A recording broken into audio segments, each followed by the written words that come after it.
Hello बच्चों लोग, welcome to ऑडियोलिक। और आज के इस वीडियो में हम लोग देखने वाले हैं लॉगरिथम के जो क्वेश्चंस हमने बोले थे कुछ प्रैक्टिस करेंगे, वो कुछ क्वेश्चंस देखेंगे और जो प्रॉपर्टीज कुछ रह गई थी उन प्रॉपर्टीज को भी हम आज इस लेक्चर में कंप्लीट करने वाले हैं। तो यहाँ पर जो हमारा पास पहला क्वेश्चन है यानी कि log base 3, log base 5, log base 3, 2, 4, 3 है ना। तो इसको हम सॉल्व करेंगे, लेकिन इसको सॉल्व करने से पहले पहले हम एक प्रॉपर्टी देख लेते हैं, लॉग n बेस a और आर्गूमेंट की पावर अगर कुछ हो x। यहाँ पर एग्जाम्पल लेकर के बताते हैं कैसे। अगर मान लो यहाँ पर लिखा हो log 2 और यहाँ पर लिखा हो 8 है ना, तो इसको हम कैसे लिख सकते हैं। एक तो तरीका ये है कि 2 की क्या पावर लें तो 8 बन जाए, तो आंसर आ जाएगा 2 2 जा 4 2 जा 3। लेकिन एक तरीका और है, वह तरीका क्या है इसको सॉल्व करने का कि log बेस 2 वैसा ही था और हमने 8 को बदल लिया। कैसे बदल लिया? 2 की पावर में, यानी कि 8 बदल जाएगा 2 की पावर 3। 2 2 जा 4 2 जा 8। ठीक, तो यह थ्योरम क्या कहती है, यानी कि यह प्रॉपर्टी क्या कहती है कि जो आर्गूमेंट की पावर हो, यानी कि n की पावर जो x होगी वह x सामने आ जाएगा, बाकी पूरा वैसे ही लिख देंगे। तो यहाँ पर क्या हो जाएगा, 3 जो पावर है आर्गूमेंट की वह सामने आ जाएगी और log 2 टू दी बेस 2। अब हम क्या जानते हैं कि बेस और आर्गूमेंट अगर सेम हो, log a और a दोनों सेम हो, यानी कि log a to the base a same हो, तो इसका आंसर कितना आता है 1। तो यहाँ पर हो जाएगा 3 इंटू 1, तो आंसर आ जाएगा 3। हमारे पास आंसर आ जाएगा। तो इससे हमने क्या जाना, इससे हमने यह जाना कि अगर कुछ आर्गूमेंट की पावर होती है तो वह सामने आ जाती है, उसके बाद हम बाकी पूरा जो बचा हुआ मटेरियल होता है उसको हम वैसे ही लिख देते हैं। तो अब उस प्रॉपर्टी की मदद लेते हुए हम इस क्वेश्चन को सॉल्व करेंगे। कैसे करेंगे देखिए, इस क्वेश्चन में हम क्या करेंगे, इधर से सॉल्व करेंगे, इधर से इसको पावर में चेंज करेंगे, उसके बाद क्वेश्चन को हम सॉल्व करेंगे। ठीक है, तो लिखो log 3, log 5, log 3 और 243 को हम लोग लिख सकते हैं 3 की पावर 5। 3 की पावर 5 इसको जब करोगे, इसके जब फैक्टर निकालोगे तो यहाँ पर ये 3 3 3 5 टाइम कटेगा, तो इसके जो फैक्टर होंगे वह 3 बार जाएंगे। सॉरी 3 के जो फैक्टर होंगे मतलब 3 की पावर 5 लेंगे तो यह आ जाएगा। तो यहाँ पर इसकी पावर जो आएगी 243 के लिए वह आएगी 5। तो अब क्या होगा, फिर लिखो log 3, log 5, log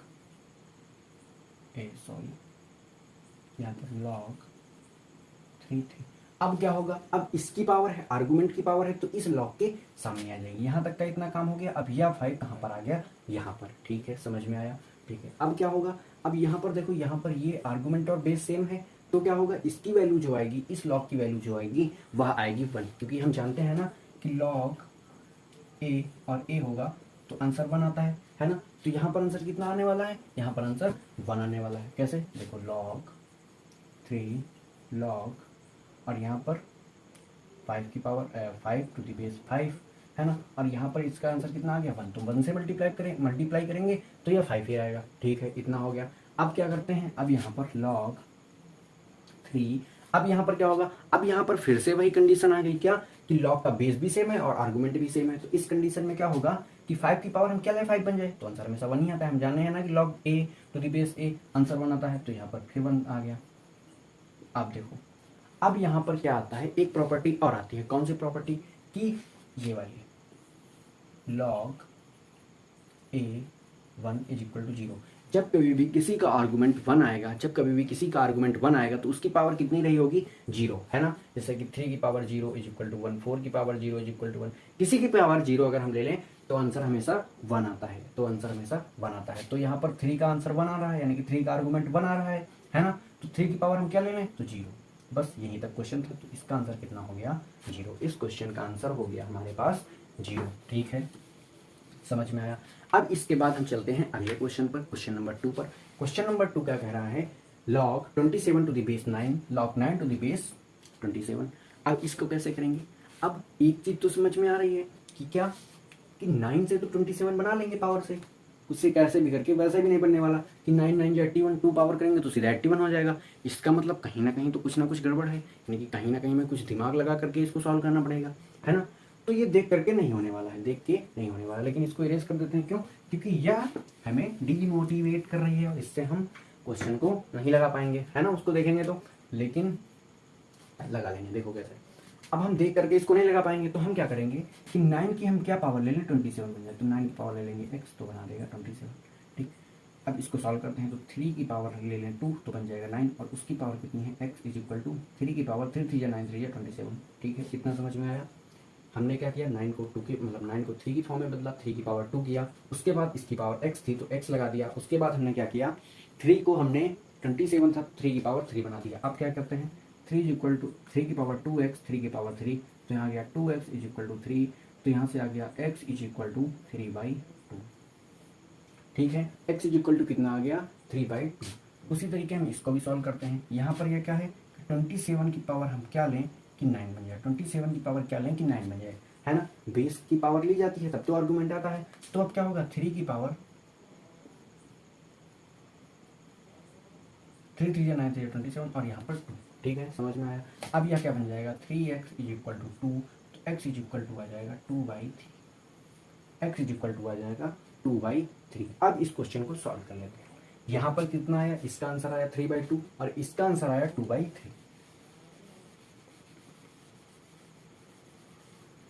यहाँ पर हमें क्या करना था, यहाँ पर हमें क्या करना था, 3/2 में से 2/3 को घटाना था। क्यों, क्योंकि इसका आंसर ये आया, इसका आंसर ये आया, इन दोनों को घटाना था। इसको हम घटा लेते हैं, तो 3 3 9 और यहाँ पर आ जाएगा -4 अपॉन 3 2 6, तो आ जाएगा 5/6। यही हमारा क्या होगा, आंसर होगा, यही हमारा आंसर होगा। तो इस क्वेश्चन को भी हमने सॉल्व कर लिया। कैसे, इसको हम देख करके नहीं कर सकते थे, तो हमने क्या किया, हमने इसको पावर निकाली पहले, है ना, एक एक की, उसके बाद दोनों की जो वैल्यूज निकल के आई उनको हमने सब्ट्रैक्ट किया, उसके बाद फिर हमने आंसर पा लिया। ठीक है, समझ में आ गया। अब हम आते हैं क्वेश्चन नंबर 3 पर। क्वेश्चन नंबर 3 क्या कह रहा है कि log 10 tan 40 log 10 41 to the power 10, उसके बाद इसी तरीके log फिर tan 42 43 44 45 यहाँ तक कि 50 तक। ठीक है, तो अगर आपने इसकी 10 की पावर पढ़ी, मतलब 10 की जो ट्रिग्नोमेट्री रेशियोज हैं वो पढ़े हुए हैं, तो ही आप इस क्वेश्चन को कर पाएंगे, अदरवाइज आप नहीं कर पाएंगे। तो यहाँ पर कहीं ना कहीं बीच में क्या आने वाला है, tan 45, क्या आने वाला है, tan 45। और हमें जो वैल्यू पता होती हैं वह अभी कक्षा 10 में हम लोग पढ़े थे कि tan 45 की, बाकी तो और किसी की निकालना इतना ईजी है नहीं, tan 45 की हम आसानी से निकाल सकते हैं। तो यहाँ पर बीच में कहीं आएगा tan 45, ये हम जानते हैं, यह हम जानते हैं। बाकी आगे बहुत कुछ है, पीछे भी बहुत कुछ है, 40 से स्टार्टिंग है, 50 तक है इतना है। ठीक है, अब हम जानते हैं किसको है, खाली इसको। अब एक चीज देखते हैं क्या कि log 10 to the power tan 45 की वैल्यू कितनी होती है, tan 45 की वैल्यू होती है 1, tan 45 की वैल्यू होती है 1। और हम एक चीज यहाँ पर क्या देख सकते हैं कि किसी चीज का आर्गुमेंट कब आता है, जब उसकी जो वैल्यू रही हो, log की वैल्यू रही हो, वह वैल्यू कितनी रही हो, 0, है ना।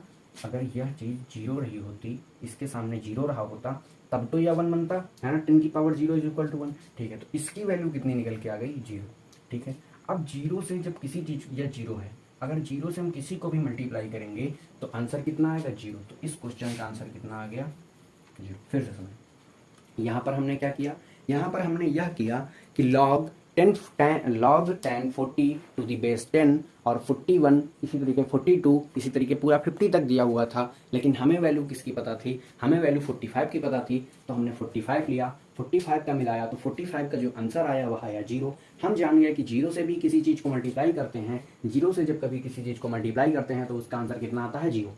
तो इसका आंसर 0 आ गया। ठीक है सर, समझ में आया। ठीक, अब हम क्या करते हैं, अब हम उस क्वेश्चन को लगाने से पहले, यहाँ पर क्वेश्चन नंबर 4 को लगाने से पहले एक प्रॉपर्टी सीखते हैं, उसके बाद हम क्या करते हैं, क्वेश्चन नंबर 4 को सॉल्व करने वाले हैं। log 10 वाला सवाल समझ में आया, बहुत बढ़िया सवाल था ये वाला, log 10 40 टू दी बेस 10। इसमें हमें क्या पता था, tan 45 की वैल्यू, तो उससे सवाल लग गया। ठीक है, अब इसको समझने से पहले एक प्रॉपर्टी देख लेते हैं। कौन सी प्रॉपर्टी, यह वाली।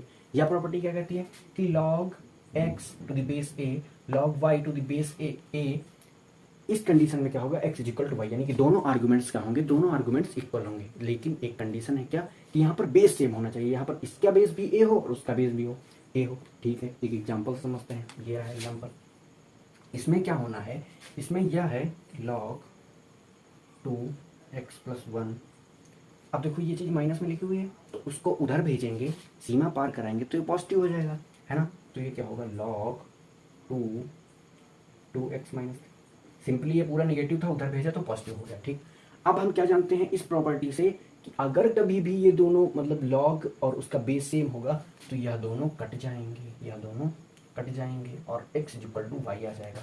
तो वही हम यहाँ पर करते हैं, दोनों का इधर भी वही दिख गया हमें, तो हमने क्या किया, वही काम कर दिया। तो x इक्वल टू 1 आ गया, इज इक्वल टू 2x-3 आ गया। यहाँ पर हमें x की वैल्यू फाइंड करनी थी। तो अब क्या होगा, अब यहाँ से ये इधर आ जाएगा, तो इधर कितना बनेगा, इधर बनेगा माइनस का x, उधर ये जाएगा तो माइनस का 4, कट के x इज इक्वल टू कितना आ गया 4। तो x की वैल्यू कितनी निकल के आई, x की वैल्यू निकल के आई 4। तो यह क्वेश्चन इस तरीके से सॉल्व हो गया। कैसे, हमने एक प्रॉपर्टी देखी, कौन सी प्रॉपर्टी की, अगर लॉग और उसका बेस सेम होगा तो x is equal to y हो जाएगा। उधर भी अगर यही कंडीशन है, यानी कि लॉग और उसका बेस सेम है, तो दोनों के आर्गूमेंट्स जो होंगे वह इक्वल हो जाएंगे। ठीक है सर, समझ में आया।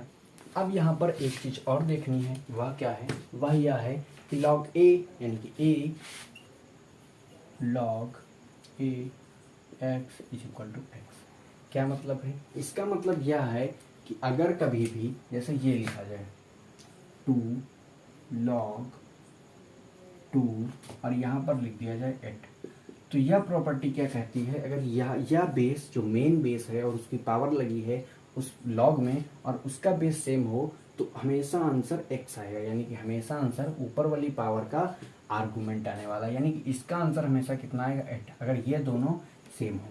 हम चेक करके देखते हैं, हम तो नहीं मानते, हम तो जॉन नेपियर की बात नहीं मानते, हम तो भैया चेक करके देखेंगे। देख लो, चलो चेक करते हैं, कैसे चेक करेंगे, 2 log 2 और इसको लिख सकते हैं क्या, 2 की पावर 3, इसको लिख सकते हैं हम 2 की पावर 3। अब क्या होगा, अब यह होगा 2 log, इसको लिखेंगे 2 दी बेस 2, है ना, और जो 3 होगा यानी कि आर्गूमेंट की पावर जो होगी वह सामने आ जाएगी, हमने प्रॉपर्टी में देखा। ठीक है, अब क्या होगा 2 the power 2 to the power 3 और यहाँ पर ये हो जाएगा 1, दोनों सेम है, तो इंटू 1, तो आंसर कितना आ गया 2 की पावर 3 इज इक्वल टू 8 आ गया आंसर। तो इसीलिए इन्होंने क्या बताया कि अगर a होगा और लॉग लगा करके उसकी पावर a बेस में x रखी जाएगी, है मतलब पावर नहीं, अगर a बेस है और लॉग उसका भी बेस a है तो उसका जो आर्गूमेंट होगा वही हमारा आंसर हो जाएगा, कुछ इस तरीके से। ठीक है, इतना समझ में आया। ठीक है, चलो यहाँ से आपकी मेन प्रॉपर्टीज़ जो होती हैं वह कंप्लीट हो जाती हैं। इसमें बेस चेंजिंग फार्मूला होता है, वह हम आगे पढ़ेंगे, लेकिन अभी हम एक जो इम्पोर्टेंट चीज़ देखने वाले हैं जो कि हमने कल आपसे बताई थी कि हम बताएंगे कल, वह यह कि यहाँ पर हमने कल क्या बताया था कि जो बेस होता है यानी कि log a n is equal to x, तो यहाँ पर a पॉजिटिव हो, एक चीज a 1 ना हो, और क्या जो n है यानी कि आर्गुमेंट है वह भी पॉजिटिव हो या 0 से बड़ा हो। ठीक है, तो हमने क्या बताया था कि इन तीनों चीज़ों को हमें देखना है, तभी जो लॉग है वह डिफाइन होगा, तभी जो लॉग है वह डिफाइन होगा। अगर ये तीनों कंडीशन सेटिस्फाई होंगी तभी लॉग डिफाइन होगा। तो इसके रीज़न क्या है, कुछ ना कुछ तो कारण होगा ही, तभी तो ये चीज़ रखी गई कि 1 नहीं लेना है बेस को, है ना। तो उसी चीज़ को हम देखेंगे। तो जॉन नेपियर जी ने क्या कहा कि बेस को 0 से बढ़ा लो, जॉन नेपियर जी ने क्या बोला कि बेस को 0 से बढ़ा लो, लेकिन हम तो नहीं मानते जॉन नेपियर की बात, हमें नहीं लगता, हम तो निगेटिव से निकाल सकते हैं, हम तो निगेटिव से निकाल देंगे। ले करा जाए, आओ मतलब करते हैं।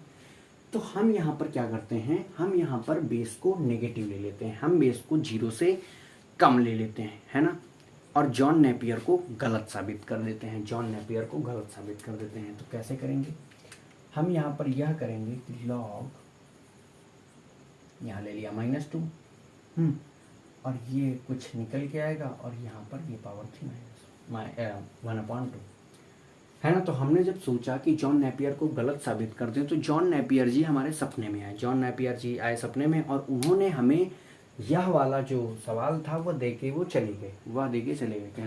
मतलब उन्होंने कहा कि हमें तुम गलत साबित करोगे, इसको लगाना जरा, उसके बाद हम गलत साबित हो जाएंगे अपने आप, क्योंकि -2 में पावर रहेगी।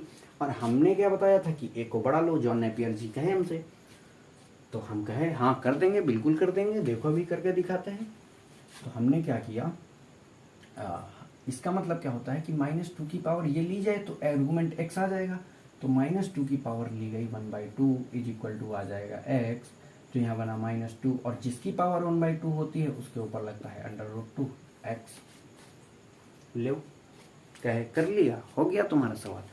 अब यहाँ पर सिंपल तरीके से होगा ही नहीं, यहाँ पर कॉम्प्लेक्स में हमें जाना पड़ेगा, है ना, वहाँ पर आयोटा लेकर के करना पड़ेगा, तो यहाँ पर यह प्रॉब्लम हो जाएगी, है ना, ये सिंपल तरीके से नहीं हो पाएगा। तो इसका मतलब क्या था कि जॉन नेपियर जी सही थे, हम हो गए गलत साबित। ठीक है, जॉन नेपियर जी सही थे, इसलिए हमें क्या करना पड़ता है, ए को पॉजिटिव लेना पड़ता है। क्यों? क्योंकि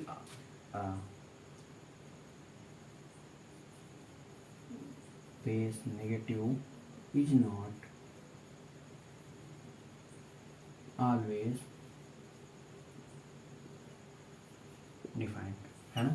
यहाँ पर देखा, यहाँ पर डिफाइंड नहीं हुआ। कैसे? हमने -2 ली, बेस को मतलब बड़ा लेना था, बेस को हमने छोटा ले लिया, निगेटिव ले लिया, उसके बाद उसकी पावर 1/2 लगाई चेक करने के लिए। जॉन नेपियर जी कहे थे ना मानना तो चेक करके देखना, उसके बाद देखा तो हुआ नहीं।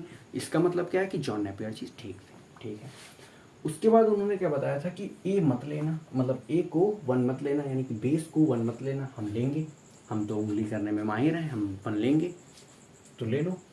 तो क्या करते हैं, log 1 और यहाँ पर 7 कहे निकालना, है ना। उसके बाद log 1 यहाँ पर 8, रुको रुको रुको, ये नहीं,